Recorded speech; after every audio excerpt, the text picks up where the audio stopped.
twagiye command director bivuze iki rero ngiye mbwiye desktop ngo ngiye gukoresha desktop managing director nono ngiye ku managinga ya desktop yanjye md desktop ngo ngewe negetse desktop ngo bese nigize dopo ngo nkuko iki kibaho nago gifite uburenganzira bwo kumbwira ngo winyandikaho. So desktop nabwiye ngo ngiye gukoresha iki kibaho ndakibwiye ngo ngiye kwandika uko byagenda kose kandi ugomba kubyemera kandi niyo waba udafite uburenganzira nibyo ngibyo rero. So noneho nyimara kwandika gutyo bibuke ko hari file na savinze .xe nayanditse ngo kamari.xe ya virus yanjye na savinze kuri desktop nayise ngo kamari.xe ariko ntagiri muri folder kandi ntagari byiza ko ikintu cyose ukoreye muri cmd command kitagomba kuba kiri muri folder no reka dukore ikintu bo md cd desktop noneho attention cd desktop md iki ku bantu bakurikiye ntabwo bakurikiye desktop kuko icyo gihe ihita yumva ibintu byose biri kuri desktop kandi byongeye gukoresha oya md kuko ino kamari na fodifite md kamari gusa cd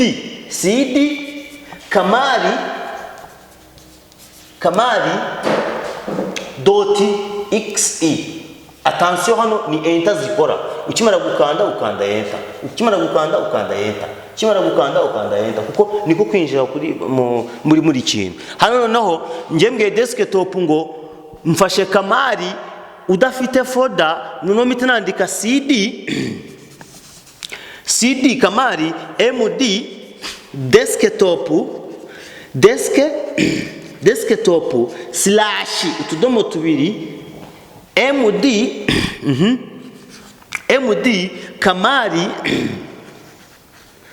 kamari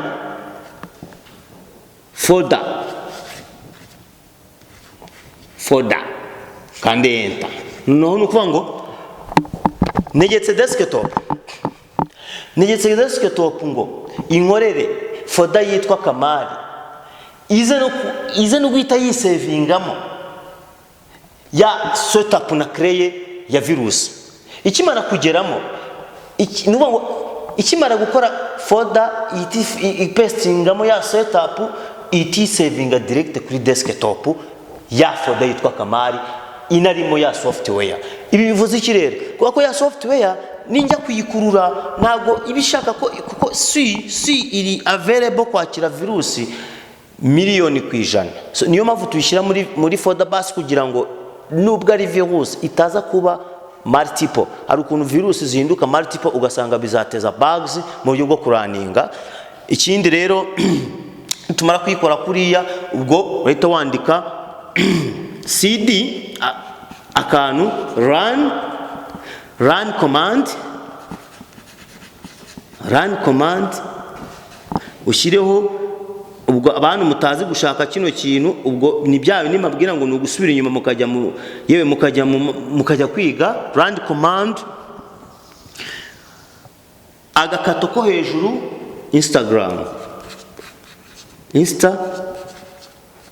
Instagram akarongo VoIP roots akarongo -million wherever ugakomeza miliyoni -r nukuvuga ngo ndashaka ngiye kuraninga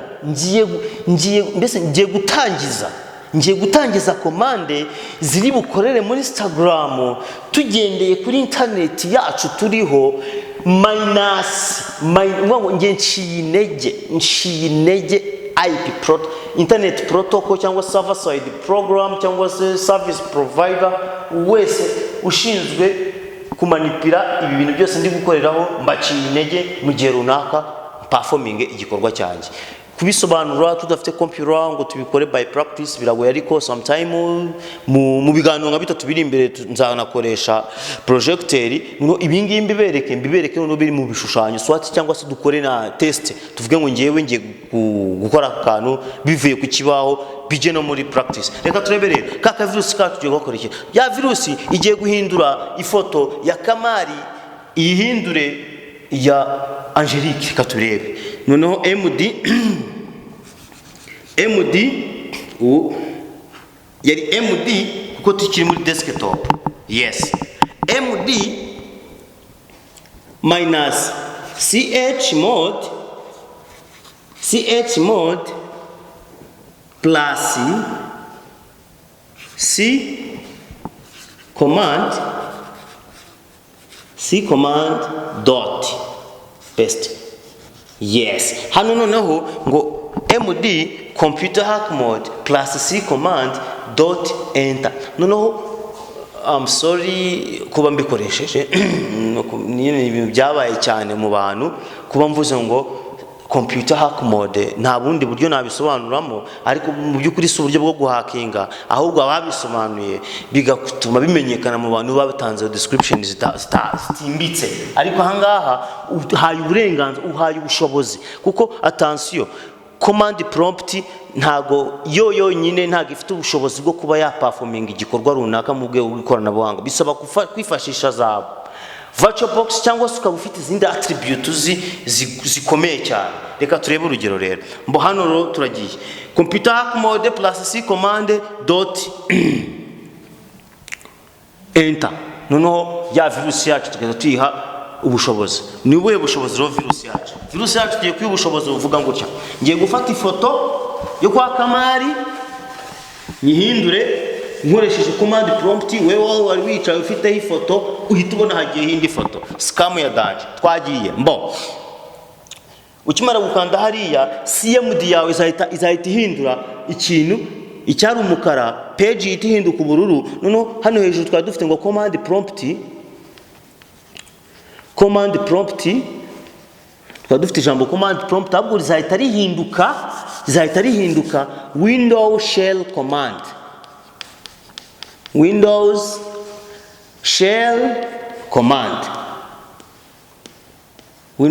command. Iyi ngiyi wenda tuvuge hari mbese potential CMD yawe urwego yari iriho uyihaye potential byibuze 1%, mbere byari 0%, now uyihaye 1% wenda mu buryo ya performing akanuna. Ariko twebwe still turacyari hehe offline mu buryo bwo kurema ka virus. None tugiye guha uburenganzira n'ubushobozi ya virus yacu mu guhindura ya foto. Turabikora gute rero? Netish winland show profile wherever. Mbo twagiye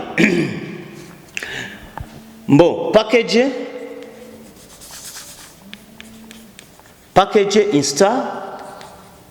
install update. Nigeze kubivugaho ubushize turi muri Tamax ni mwabyumva. Package install upgrade mbo package install period, package install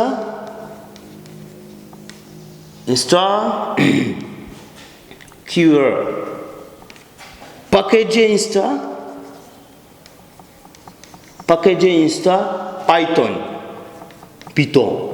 afukansa.